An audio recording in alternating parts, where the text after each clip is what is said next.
日期9月5號，天天讚美神禱告文。聖經經文，感謝上帝常率令我哋喺基督裏誇勝，並藉住我哋喺各處顯揚嗰因認識基督而有嘅香氣。哥林多後書2章14節。哈利路亞，讚美主，因你嘅權柄係永存無極。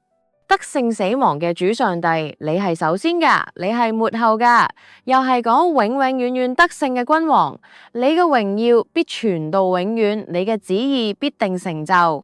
永在嘅父上帝，我多謝你愛我哋嘅心，你愛我哋就派你獨生兒子耶穌基督到我哋當中，佢用自己嘅血叫我哋脫離罪惡，又叫我哋成為國民，作你嘅祭司。願一切榮耀歸俾永生嘅主上帝。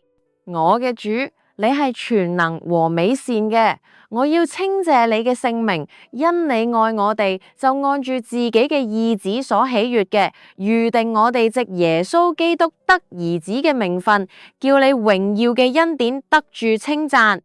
呢恩典係你喺愛子裏邊所賜俾我哋噶。我嘅主啊，我係何許嘅人，竟然蒙你咁樣嘅福分，我要多謝你直到萬代。多謝主，奉主耶穌基督嘅名禱告，Amen。